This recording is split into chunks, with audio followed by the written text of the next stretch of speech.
noches, muy buenos días, muy buenas tardes, depende del horario que nos esté viendo en este capítulo de Versus, un capítulo en donde sí vamos a hablar y tratar de recuperar varios de los puntos que han estado surgiendo a lo largo de estas semanas, porque tenemos una crisis en medios de comunicación. Tenemos también un freno que intentan poner desde la oposición para que se aplique la reforma al Poder Judicial, y esto también tiene que ver con que no hay una oposición, no existe una oposición que esté fuerte y que tenga argumentos sólidos para hacerle frente a la administración de la presidenta Claudia Sheinbaum. Muy buenas noches, Dani Barragán, Meme Yamel, Alina Duarte, ¿cómo están? Muy bien, todo muy bien. ¿Animosas? Muy animosos. ¿El equipo Dani? ¿Todo bien? Equipo Dani. Todo bajo control. Eso. Todo el X3. Pues dejen su me gusta en esta transmisión, que vamos a arrancar con esta mesa de análisis que se va a poner muy interesante. Así que suscríbase a Estudio B, que es en donde está viendo este programa de Versus y en donde encuentra más contenido. Así que vamos a una pausa y arrancamos.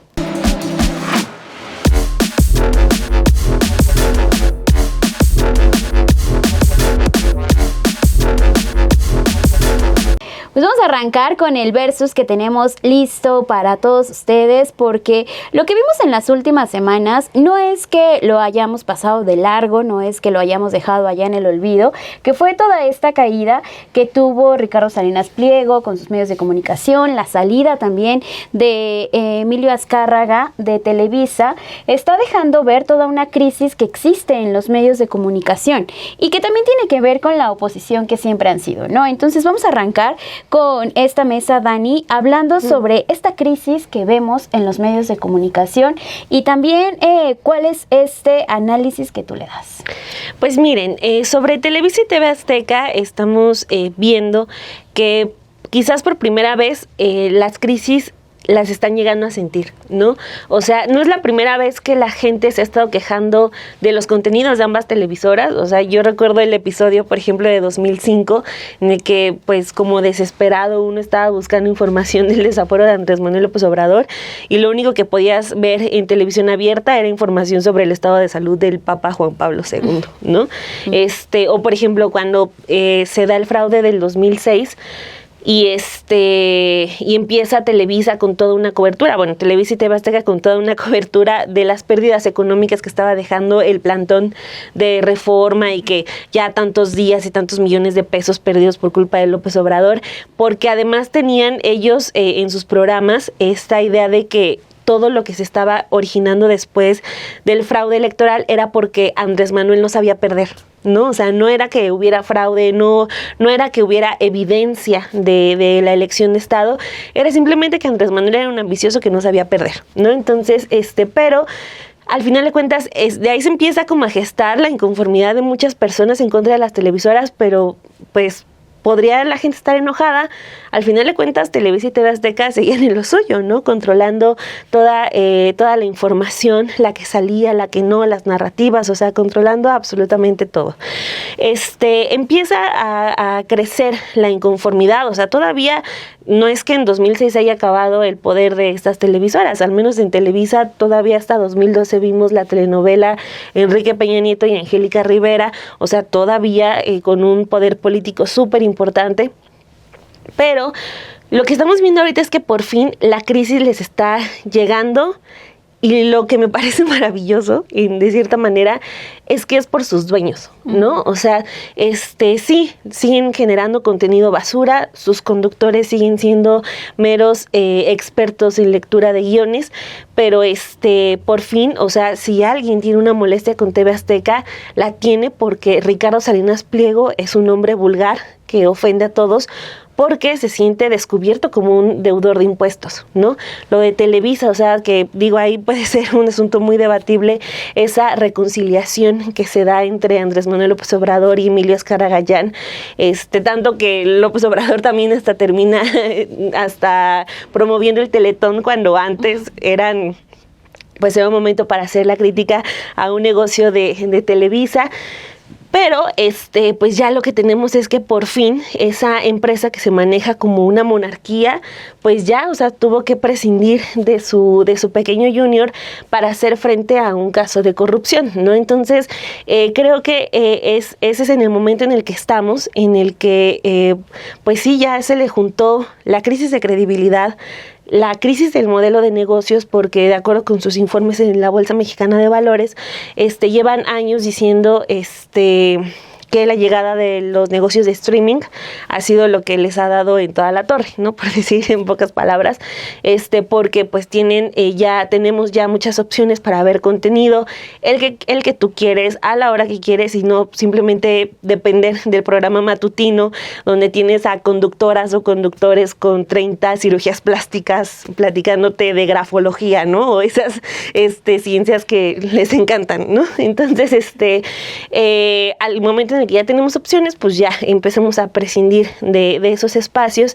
Está también lo que ellos mismos aceptan, que es la caída en los ingresos por publicidad oficiales. Y, o sea, Andrés Manuel López Obrador llegó a la presidencia diciendo que iba a reducir el presupuesto a la mitad, y no, lo redujo casi a un tercio. Entonces, pues obviamente también ahí Televisa, con Peña Nieto, recibió casi 10,000 millones de pesos, y en el sexenio de López Obrador fueron no más de 2,000 millones, ¿no? Entonces, también se nota ahí lo de la crisis, que nos lleva a hablar del otro tema, ¿no? Que lo platicábamos fuera del aire cuando estábamos planeando este espacio, Versus, que es qué hacer con Televisa y TV Azteca, porque pues sí, no tenemos ningún político que, a pesar de todo lo que todos nosotros podemos ver de esas televisoras que están explotando un bien público, que es una concesión, nadie está hablando de una revisión. O sea, apenas publiqué un reportaje hace algunas semanas en Sin embargo sobre cómo Peña Nieto, justo antes de irse, les renueva las concesiones de sus principales canales. O sea, fue el 2 de noviembre del 2018 para Televisa, les renuevan Las Estrellas, Canal 5, Canal 9 y Foro TV y varios canales locales. Y a TV Azteca le renuevan el 16 de noviembre. O sea, ya en los últimos días de Enrique Peña Nieto, en donde ya estaba como dejando planchado los compromisos que tenía que dejar cubiertos, en esos días les renuevan las concesiones a TV Azteca, también para sus principales canales hasta el 2042, ¿no? Entonces, no tienen de qué preocuparse de corto plazo en lo absoluto. Pueden estar acusados de corrupción en Estados Unidos. Lo que pasó con Electra, al menos, también las calificadoras internacionales la están calificando, valga la redundancia, como basura económica, pero pues pueden estar atravesando por todas las crisis. Pueden ser, en el caso de Salinas Pliego, el hombre más vulgar, no solamente con la gente, sino hasta con el gobierno en turno, pero parece que nadie quiere meterse a analizar si nos tenemos que esperar hasta el 2042 para ver si nos libramos de esas televisoras o si se puede hacer antes, porque de acuerdo con los estatutos de la Secretaría de Comunicaciones y Transportes, que es la que lleva el control de las concesiones a través del IFT, pues se supone que hay estatutos que se tienen que cumplir, ¿no? Como de ética, de difusión. O sea, si, por ejemplo, se dice, ¿por qué absorben todavía, aunque sea menos el monto, por qué siguen absorbiendo lo del monto de publicidad oficial? Sí sé que es porque son las televisoras que más penetración tienen. Ok, sí, llegan a más gente. El 99% de las personas, según INEGI, tienen televisión en casa, pero ¿de verdad están cumpliendo con el bien público para los que les fue entregada la concesión? O sea, nadie se está haciendo esas preguntas. Nosotros sí, pero políticos no. O sea, alguien que pueda hacer algo con eso. Y, o sea, cerraría con esto.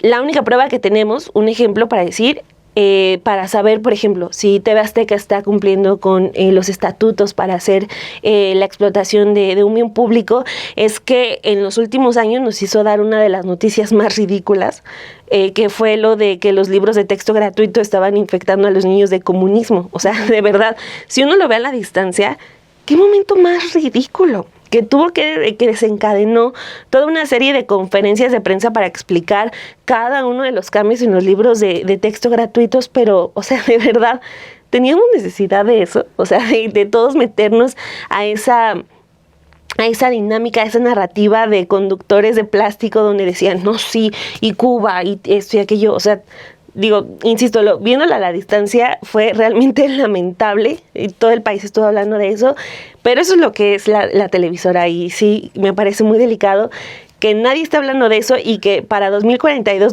nos tengamos que esperar nomás a ver qué ocurre. No sabemos si vamos a estar vivos, no sabemos en dónde vamos a estar, no sabemos quién va a gobernar, pero ellos pueden estar muy, muy cómodos hasta el 2042.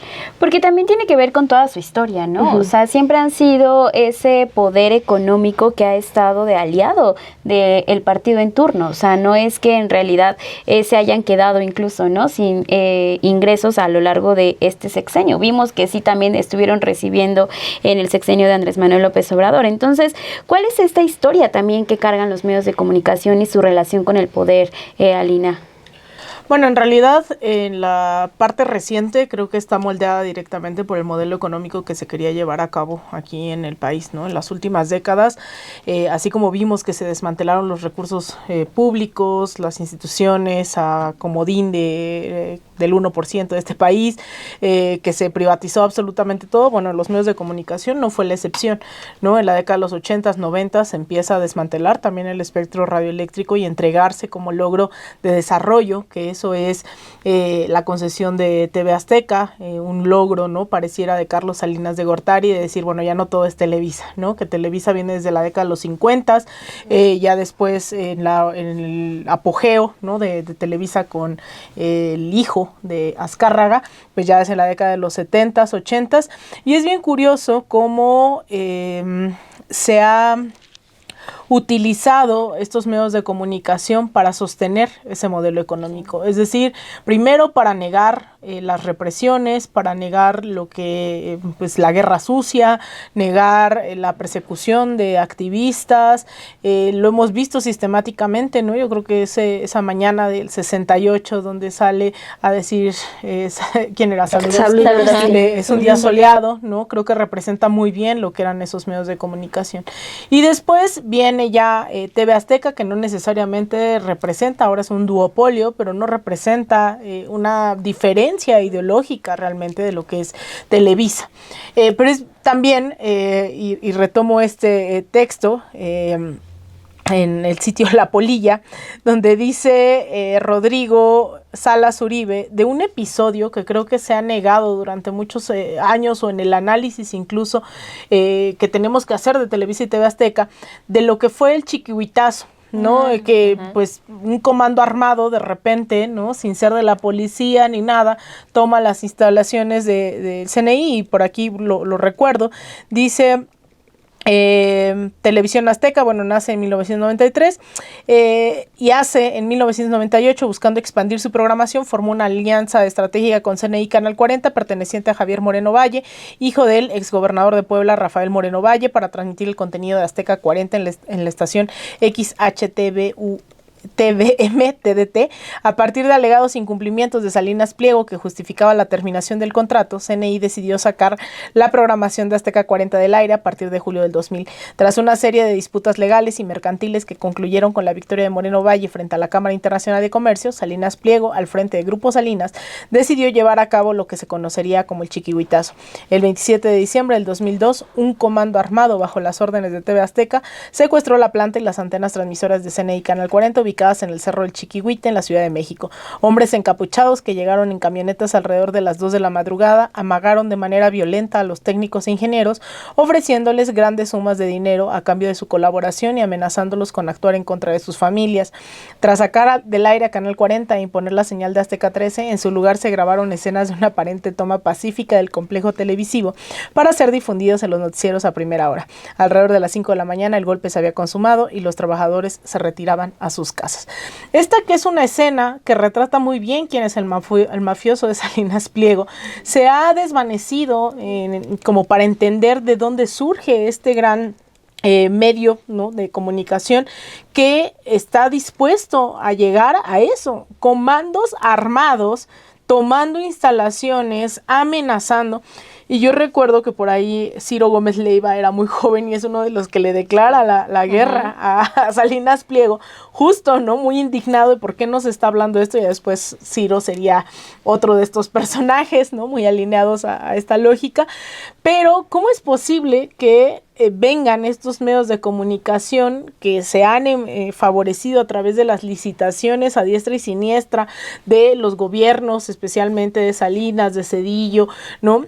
A decir que es democracia y que no? Y es muy peligroso, porque si este es el origen del crecimiento también de TV Azteca, lo hemos dejado pasar innumerables ocasiones durante los últimos años, ¿no? Es decir, el último sexenio, más allá del chiquihuitazo, más allá de las concesiones, hemos visto cómo incluso han cuestionado durante la pandemia en horario estelar que no hicieran caso, ¿no?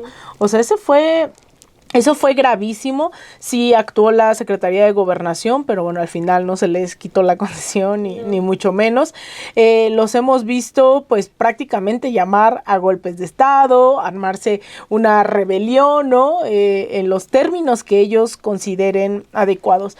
Entonces es muy interesante, porque el 2018 para mí significa un punto de quiebre dentro de ese ecosistema mediático que había estado marcado por el gran duopolio mediático, que empieza a caer sus vistas, empieza a caer de la gracia de muchas personas, porque fueron ellos quienes emprendieron fundamentalmente la campaña en contra de lo que hoy es el obradorismo, desde Andrés Manuel López Obrador siendo candidato a jefe de gobierno de la Ciudad de México, o incluso antes avalaron también el fraude en contra de Cuauhtémoc Cárdenas, ¿no? Y estigmatizaron a todos aquellos, han estigmatizado a los estudiantes que en la huelga desde el CEU, en la huelga del 99, han criminalizado a los normalistas, han sido parte fundamental de la versión histórica de Ayotzinapa, ¿no?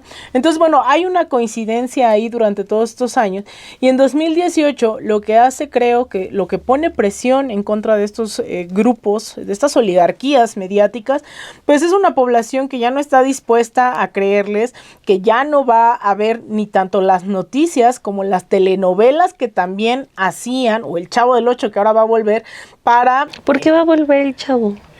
Pues anunciaron que iba a regresar el Chavo. Porque cayeron también sus vistas, ¿no? O sea, también sí, se van por el producto y no que es les va a solo jalar. El Chavo, o sea, es toda una maquinaria ideológica de la meritocracia, ¿no? De échale ganas y vas a salir adelante. Entonces la gente dice broma del pobre, ¿no? O sea, claro, de ridiculizar al pobre. Sí. Y de avalar, el esquema de que eres pobre pero eres feliz, ¿no? Y eres muy divertido y hay mucha nobleza, pero se nos olvida que incluso ahora que lo recuerdo, personajes como Gómez Bolaños le hicieron campaña a Vicente Fox y a Felipe Calderón, pero también incluso fueron a dar shows meses después de que habían dado el golpe a Salvador Allende, y en el estadio en donde habían llevado a toda la gente para asesinarla, ahí estuvo presentándose el Chavo del Ocho. Pero bueno, toda esta maquinaria mediática ideológica es lo que había venido sosteniendo también al priismo, ¿no? Venía sosteniendo al foxismo, se metieron de lleno en las campañas, y creo que un punto de quiebre es el 2011 con el Gran Pacto de Silencio con Felipe Calderón, y 2018 donde la gente dice ya, estamos hasta la madre de ustedes, ya no los vamos a escuchar, y es donde surge esto de las benditas redes sociales, ¿no? De decir, vamos a consumir ahora otro tipo de información, así sea en YouTube, sea en redes sociales, que hoy también hay que seguir cuestionando y los retos no acaban, ¿no? Y ahorita podemos seguir hablando de eso, porque yo creo que sí también hay que discutir los horizontes de ese periodismo que surgió a la luz de un 2018, pero que pues hay mucho que poner sobre la mesa. Sí, pero justo, ¿no? Antes de pasar como a ese otro escaloncito, creo que es importante también hablar de todo lo que han enfrentado tanto Ricardo Salinas Pliego como Emilio Azcárraga, ¿no? Viéndolos con esta mirada empresarial que siempre han tenido, con estos intereses que también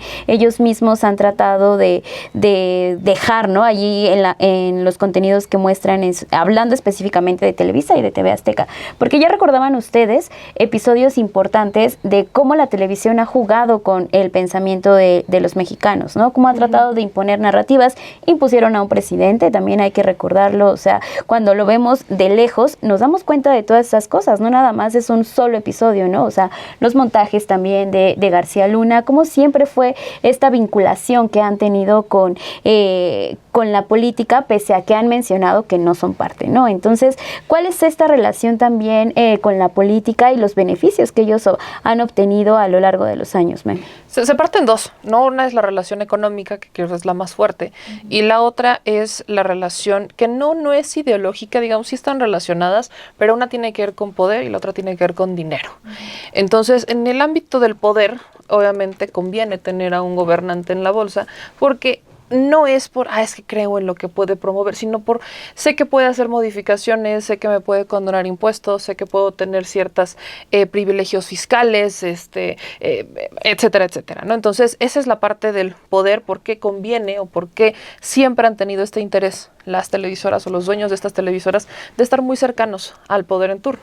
Se han beneficiado de ahí, por ejemplo, los problemas que hoy tiene Salinas Pliego, de estos beneficios que recordemos, y solo para hacer un breve resumen, los impuestos que debe Salinas Pliego ni siquiera son impuestos de ahorita, debe impuestos desde hace muchísimos años, que por una serie de políticas y decisiones políticas de entre los gobiernos del PAN y del PRI, tomaban estas decisiones de decir, hoy no te voy a condonar, pero eventualmente se daban cuenta que era una condonación que afectaba los ingresos, la recaudación, y a ellos les impactaba, porque entonces ¿de dónde vas a sacar el dinero para hacer las obras, aunque sea que prometes, tomando en cuenta incluso el desvío y el sobrecosto de las obras, que es demasiado? Entonces, si no te alcanzaba el presupuesto, ¿qué es lo que empieza a pasar?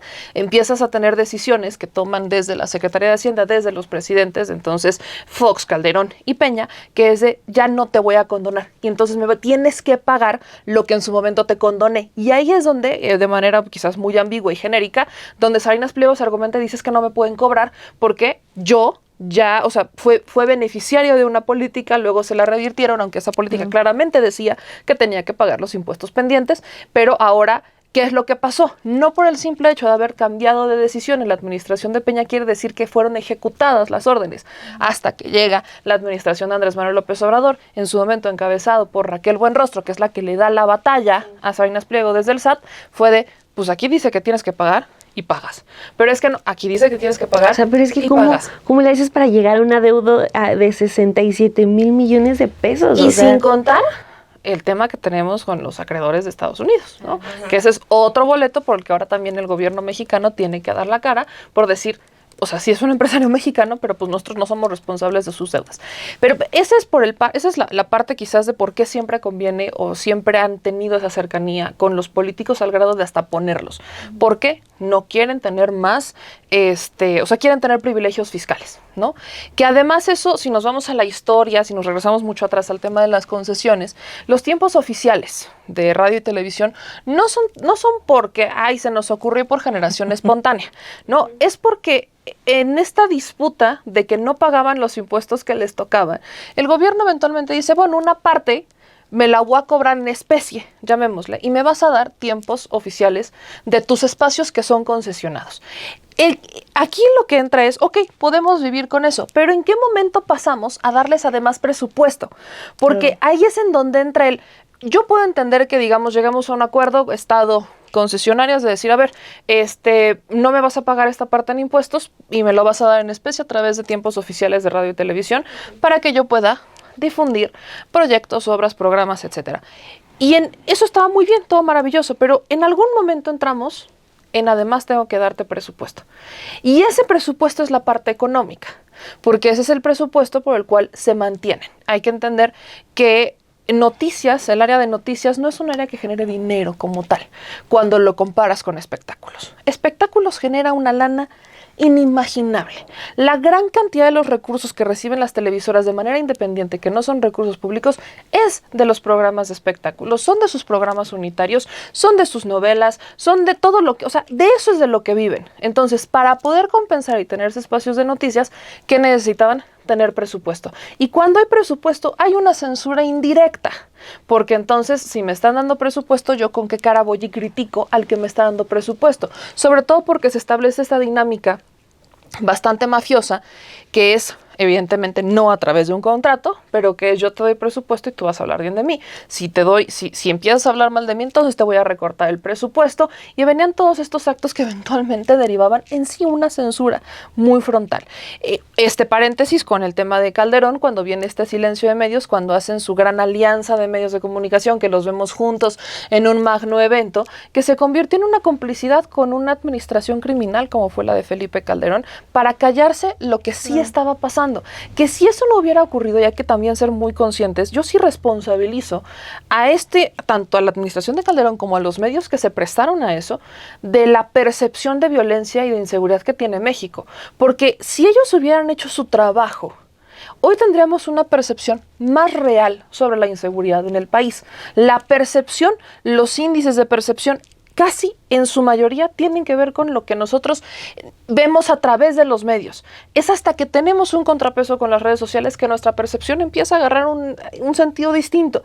Pero la percepción tiene que ver con la información que manejaban ellos. Entonces, si durante 6 años no tuviste una cobertura informativa que fuera real a lo que pasaba en las calles y que cumplieras con tu información, con tu obligación, de informar, por supuesto que la percepción de violencia y inseguridad hacia adelante va a estar completamente distorsionada porque no tienes eso en el memoria.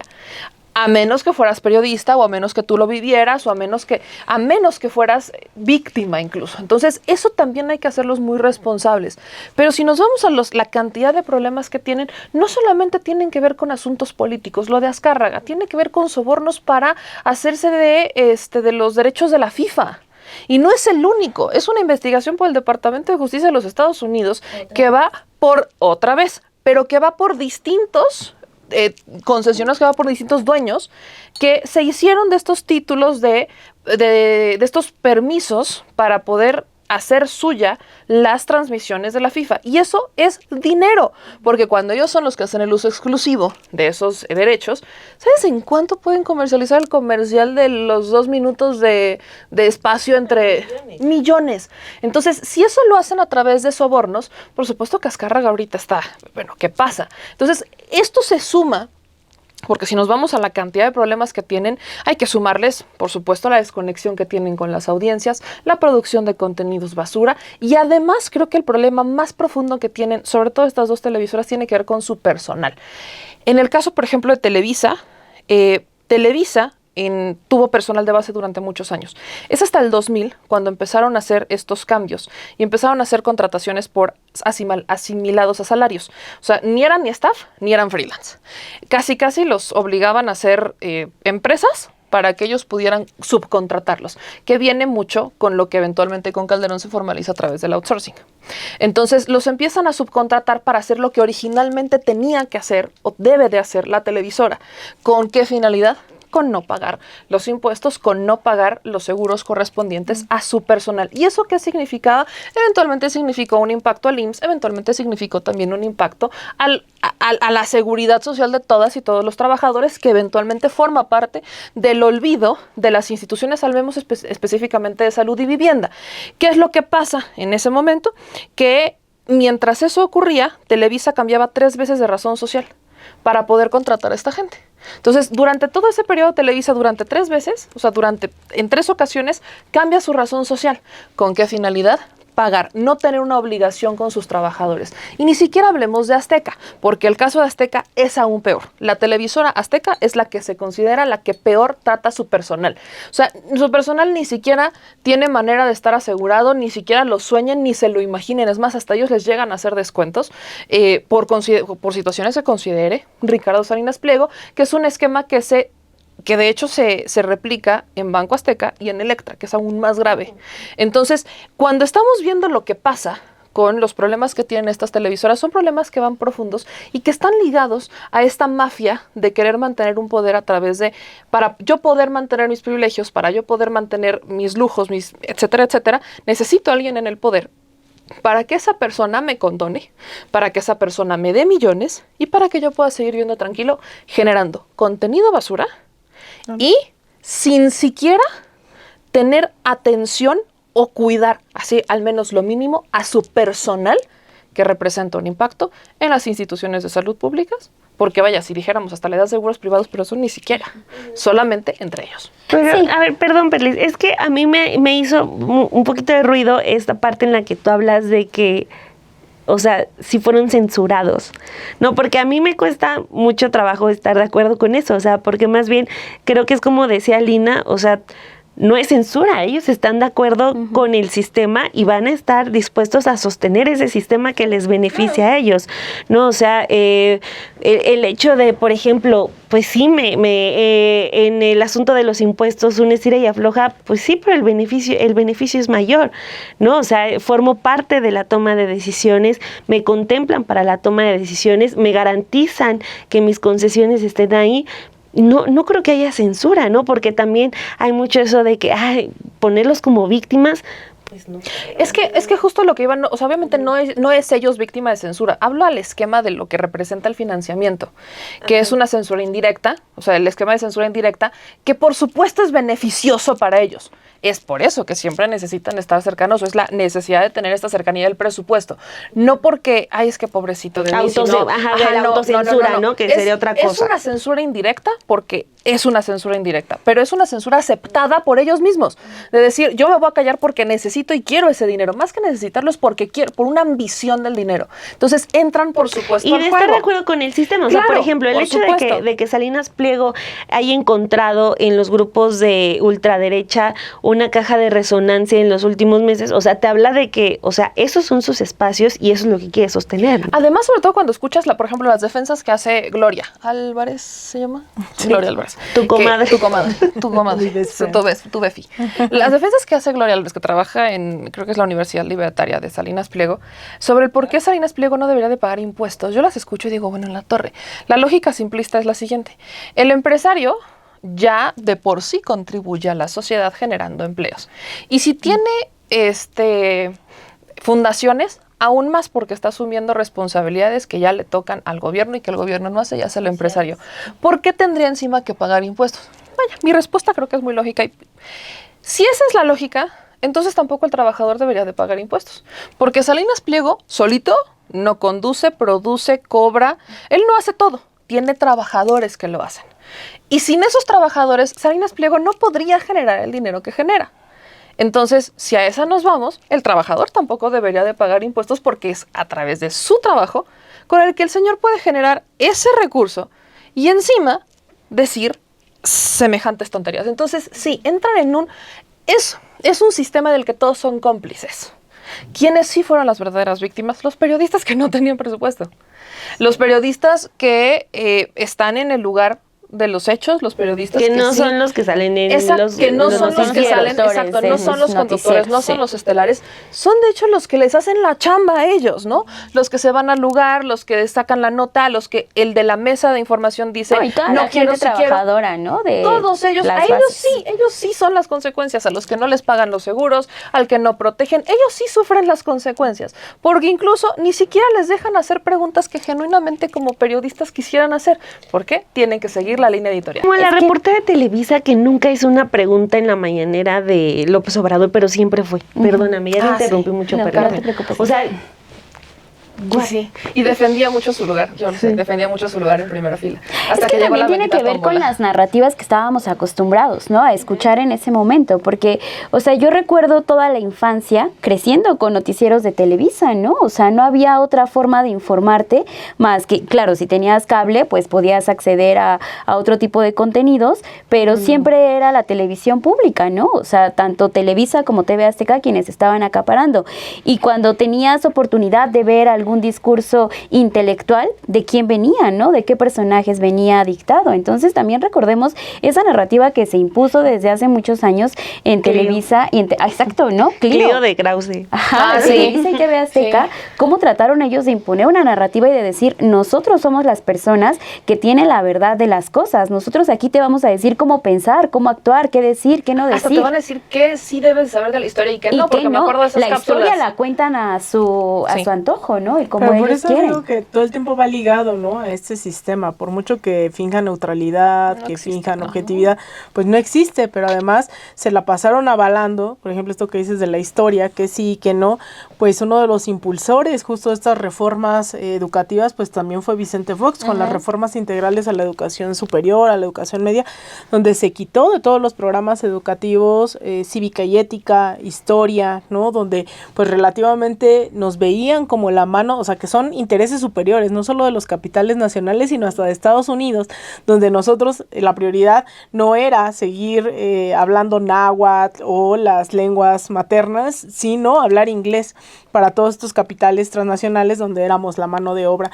Entonces, por eso digo, los medios se dedicaron a justificar todo ese tipo de modelos durante décadas, insisto, sea a través de los noticieros o sea a través también de la reproducción de cómo debes ser feliz a través de las telenovelas, ¿no? Y eso recuerdo mucho a Pigmenio cuando dice, pues en su momento, Verónica, su compañera y yo estábamos decidiendo qué íbamos a hacer, ¿no? Los documentales que nos apasionan, pero que va a haber el 1% de la población, o vamos a entrarle a las telenovelas.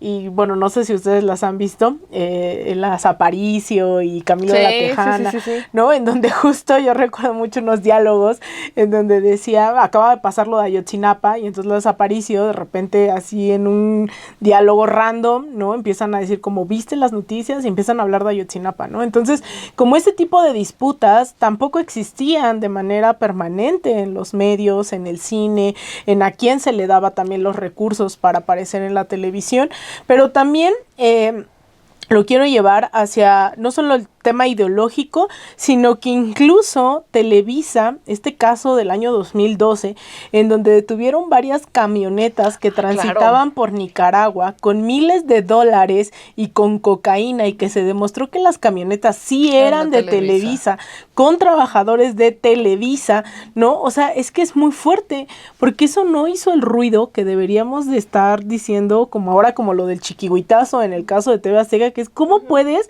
tú mandar un comando armado que no es policial? O sea, está a tu servicio un comando armado para ir a tomar unas instalaciones, amenazar a la gente, y no pasa nada, es legal. E incluso Vicente Fox en ese momento del chiquihuitazo dice esto de ¿yo por qué? ¿No? Porque él decía que era un tema entre particulares, entonces pues él que se iba a meter, ¿yo por qué? Pero en el caso de Televisa es ¿a qué grado de mafias estamos ayudando cada que prendíamos la televisión, cada que cualquier cosa? O sea, es que es muy grave la relación que pueden llegar a tener todos estos personajes, porque justamente se dedicaban a lavarle las manos y la cara un montón. O sea, yo creo que tendríamos que estar poniendo en el banquillo de las acusados no solo a Felipe Calderón con el caso de García Luna, sino a los dueños de los medios que insistieron en que no estaban relacionados con los grupos del crimen organizado, callaron. O sea, hay un grado de responsabilidad no solo ético, sino delincuencial, criminal, de estos medios en un montón de casos. O sea, no solamente hay que entrevistar a Tomás Herón, o sea, hay que entrevistar a todos estos, a Ciro.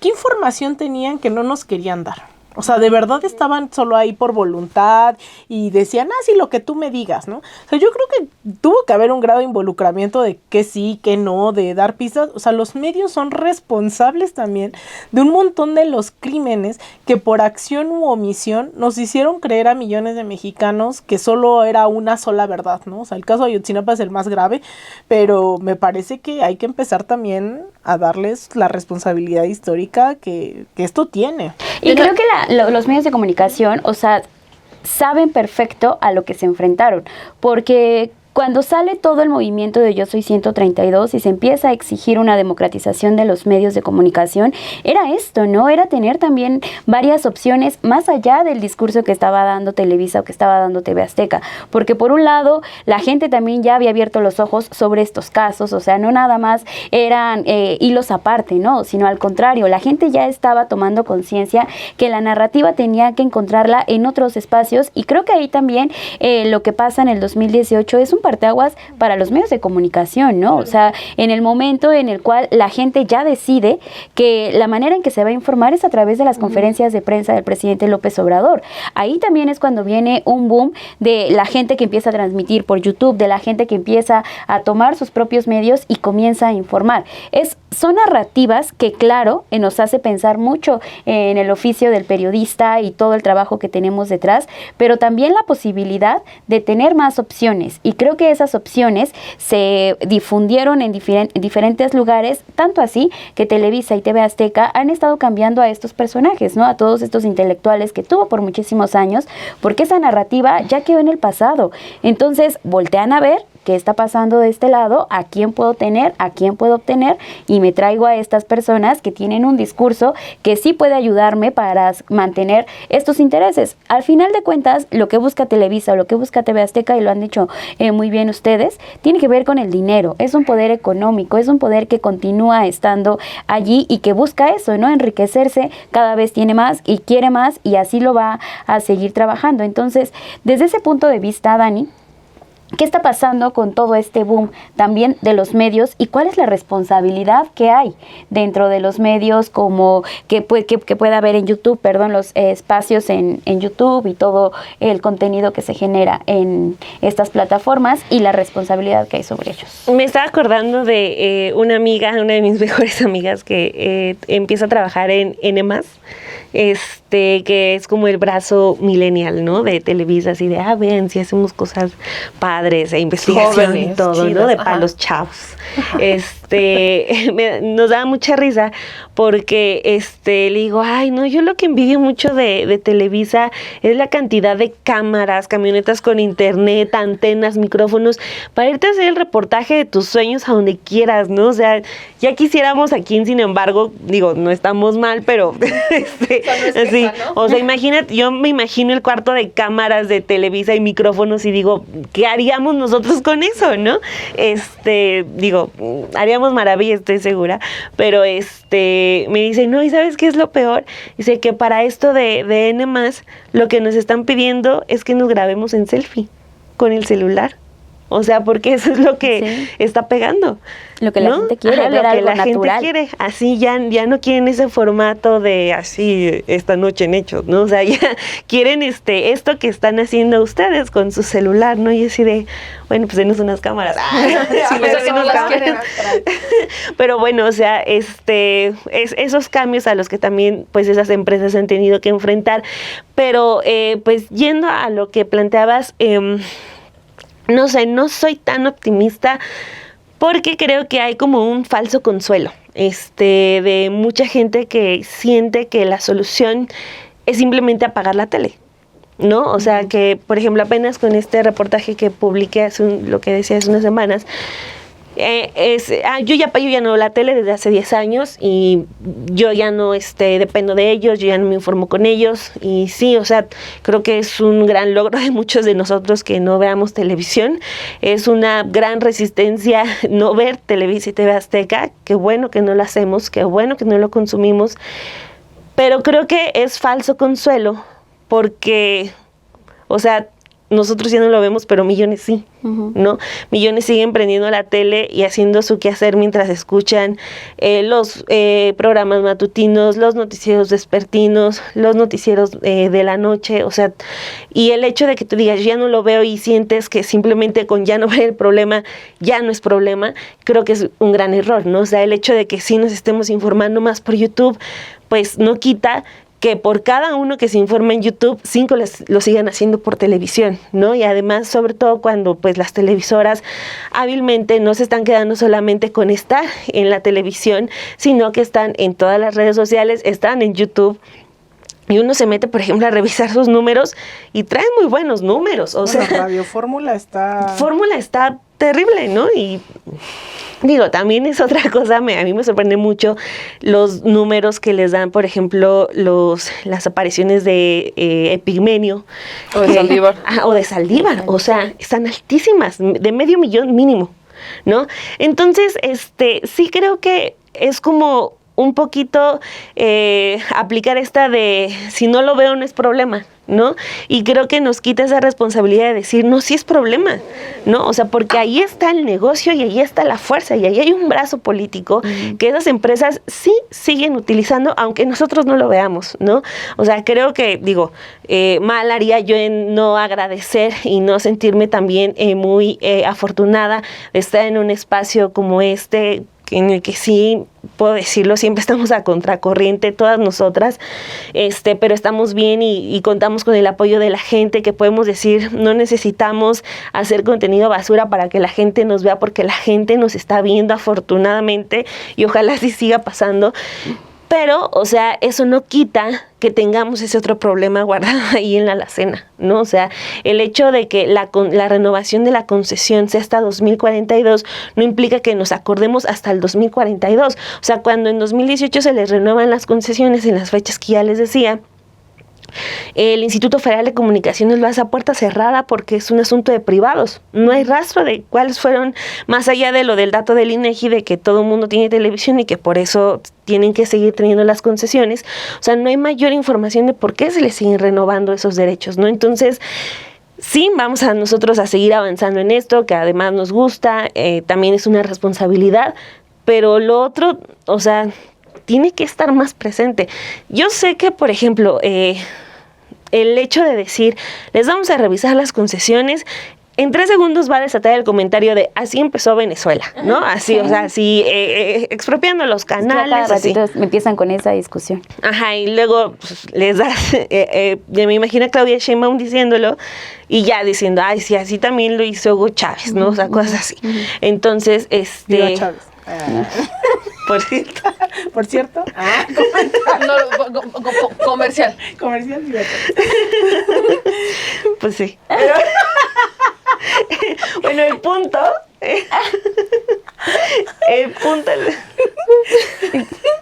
Digamos. Dani. Estoy muy emocionada. Sí. Ando volada. Ando volada. Pero, o sea, tiene que haber voluntad. Si no es de Claudia Sheinbaum, que entiendo que no se quiera meter en esos pleitos, a lo mejor tiene ya bastantes. O sea, de verdad no hay ni un funcionario que esté hablando de eso. Uh-huh. Ni uno. O sea, por más que estemos aguantando las leperadas de Salinas Pliego, esto de Televisa, de verdad no hay nadie y no podemos estar refugiándonos en, yo ya no veo Televisa y TV Azteca. Uh-huh, entonces ya no es mi problema.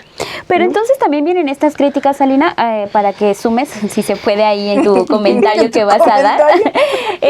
O sea, ahorita lo que decían, ¿no? Pero está Saldívar, pero están todos estos personajes dando entrevistas en estos espacios, le siguen dando más hits a cada uno de estos lugares. Entonces, ¿qué tan conveniente también es que sigan estando en esos espacios?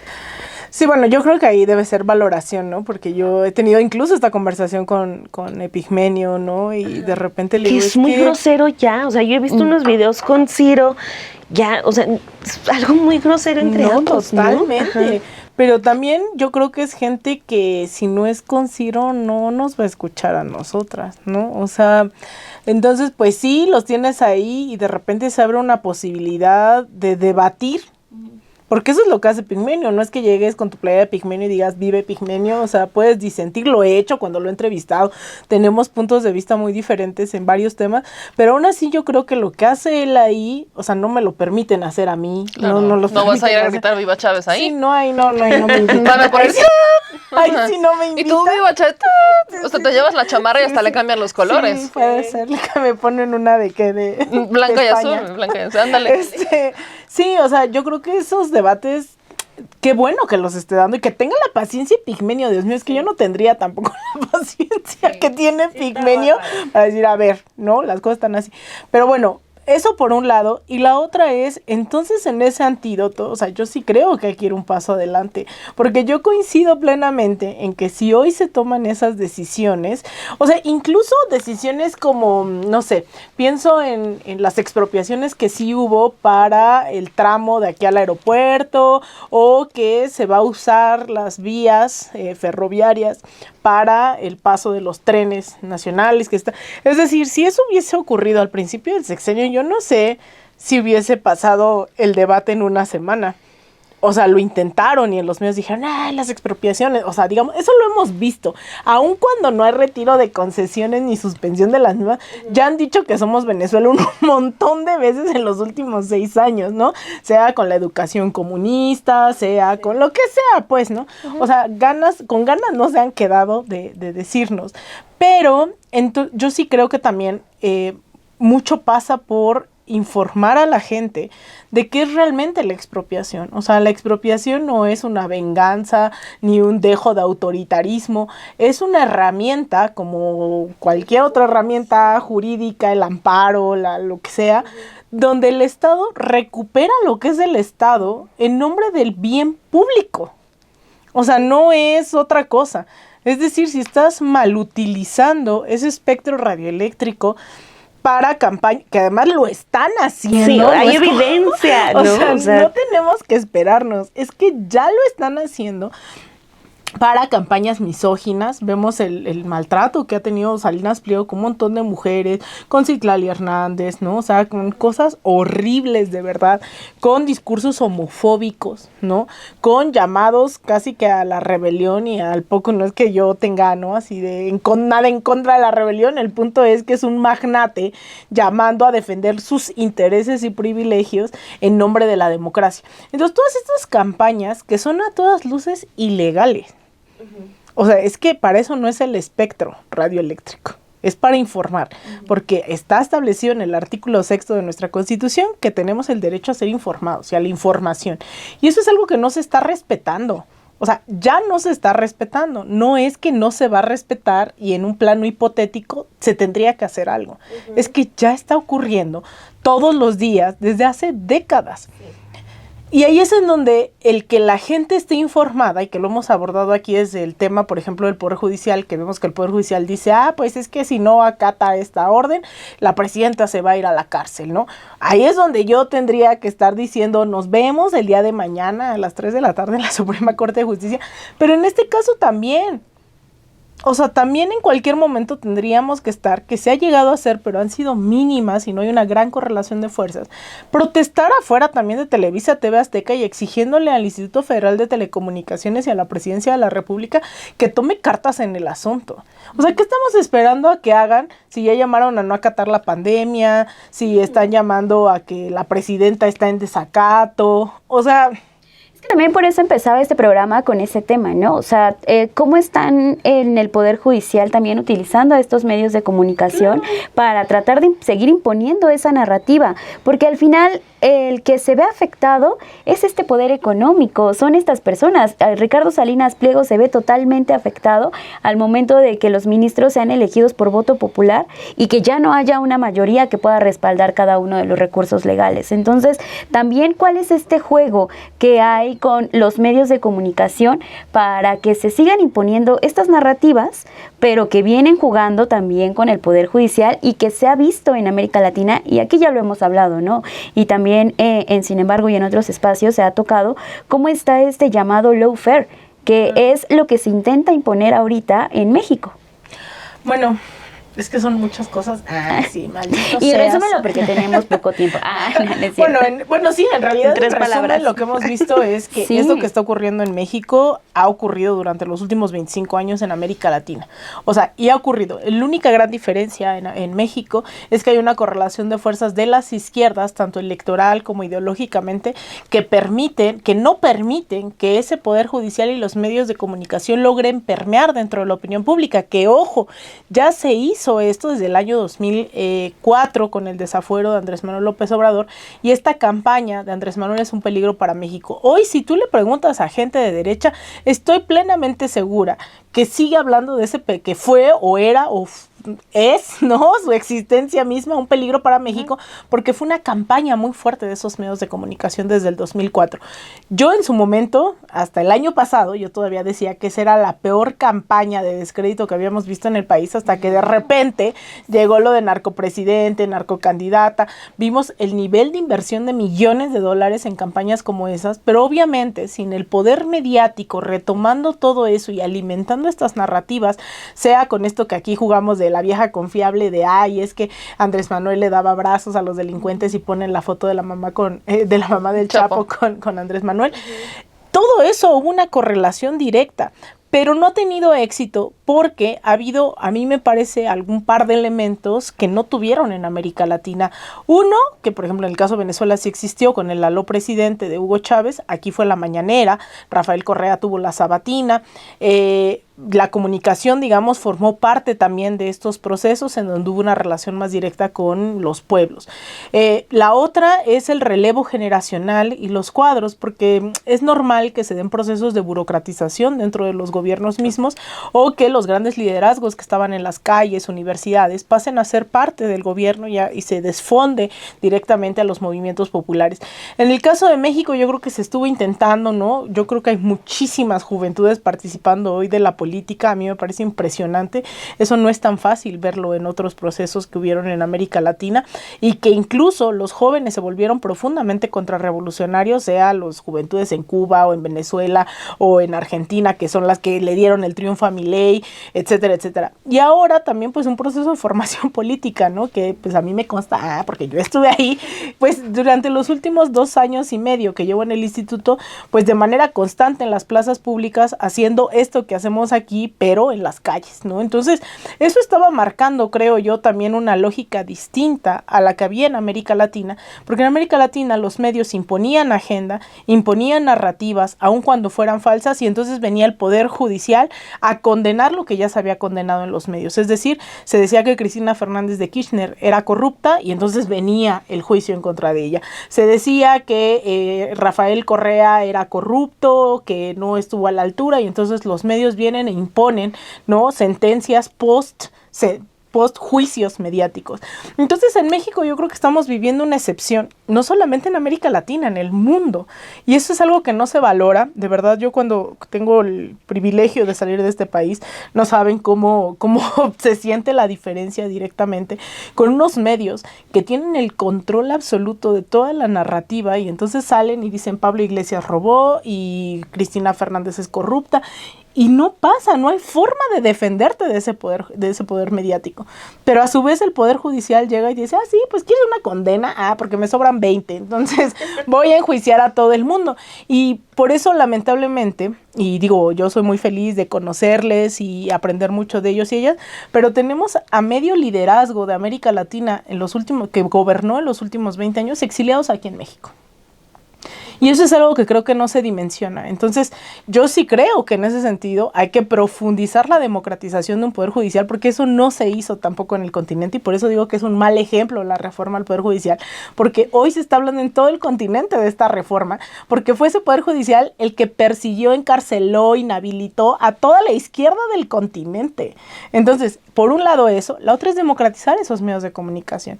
No podemos permitir que hagan y digan lo que quieran y sus concesiones estén intactas hasta el 2042 y llegue el 2042 y se los ratifica otros 20 años, ¿no? En privado. O sea, y en privado, yo no creo, y yo por eso digo, aquí la ciudadanía va a jugar un rol fundamental, porque el día, si es que llega ese día, que espero que sí, que la doctora Claudia Sheinbaum diga, hasta aquí se les acabó el tren, tendremos que salir a las calles y tendremos que defenderlo mediáticamente, porque ejemplos hay un montón de cómo han violentado el derecho a la información, cómo han violentado la libertad y la democracia en este país en nombre de la libertad y la democracia.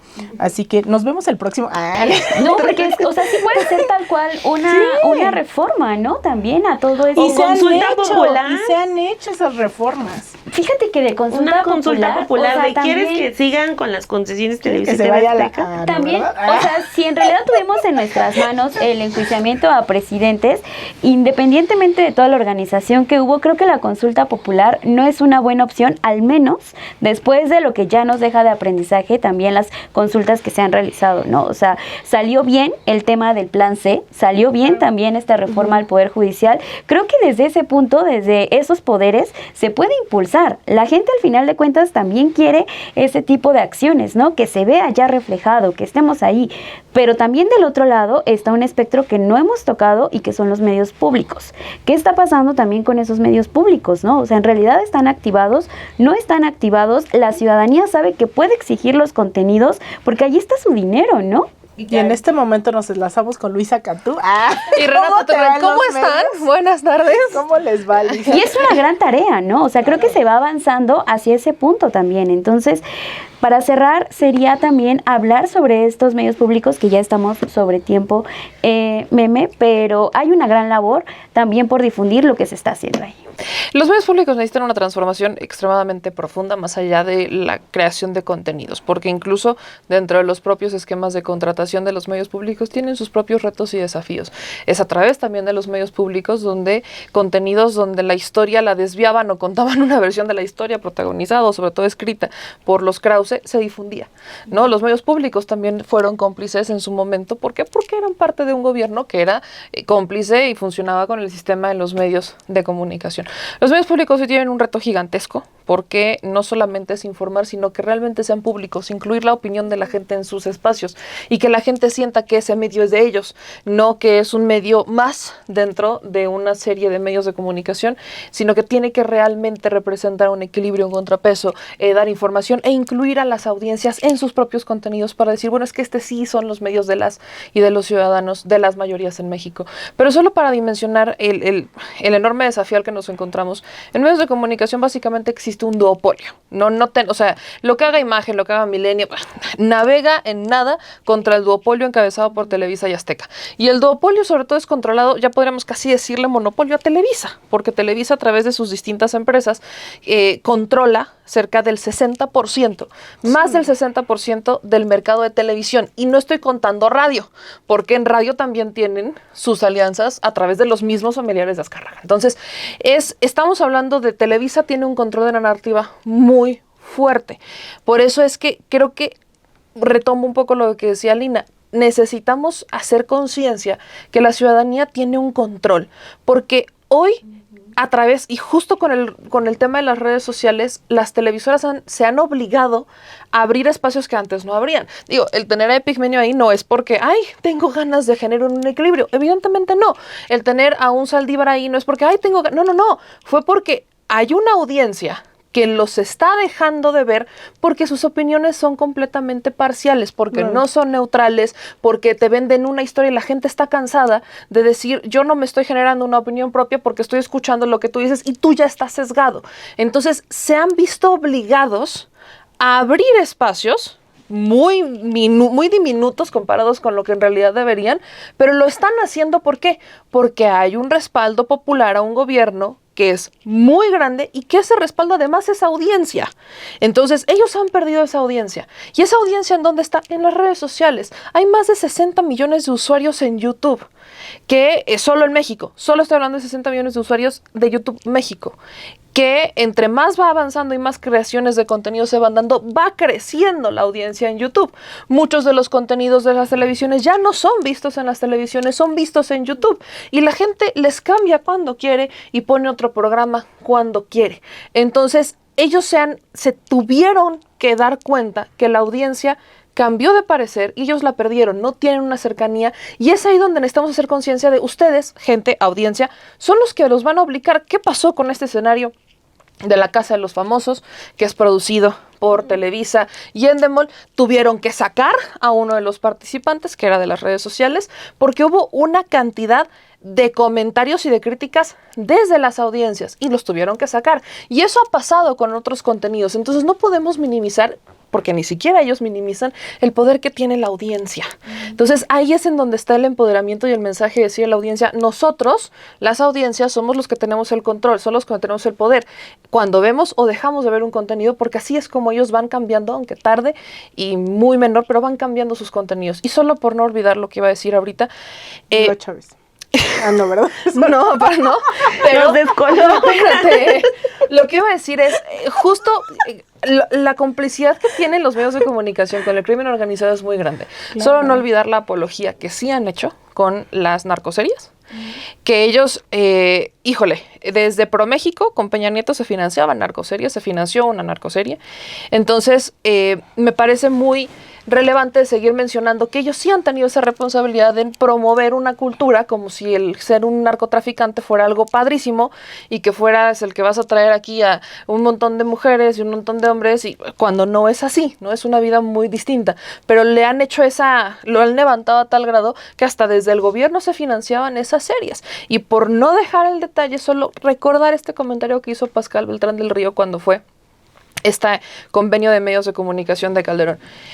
Pascal, usted puede revisar cualquier comentario de Pascal y va a encontrar que se avienta unos comentarios sanguinarios, pero en su momento dijo que la razón por la que no difundían este tipo de acontecimientos estremecedores era porque no querían hacer apología del delito. Entonces, Pascal Beltrán del Río salía a decir que la razón era muy legítima y tenían que evitar hacer apología del delito porque así tenían que contribuir a la sociedad. Pónganse a ver cualquiera de sus publicaciones hoy en día que hable sobre un acontecimiento en Sinaloa, en Tamaulipas o en Chiapas y lo van a encontrar haciendo lo que juró que nunca iba a hacer, porque es que pobrecita gente. Entonces, no son imparciales,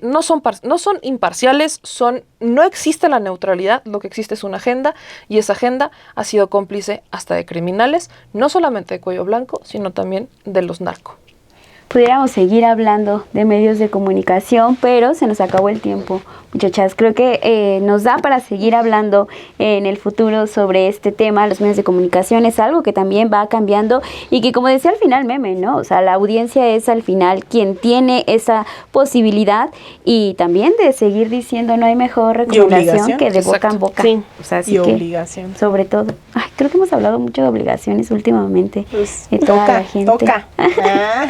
Pues bueno, muchísimas gracias por quedarse hasta el final de este Versus. Déjenos sus comentarios acá abajo. Estamos tratando de atender cada uno de los comentarios que nos deja. Deje su me gusta y comparta para que llegue a más gente esta transmisión. Nos vemos el próximo martes aquí en Versus y si nos está viendo en Sin embargo al aire, el próximo miércoles. Bye. Chao.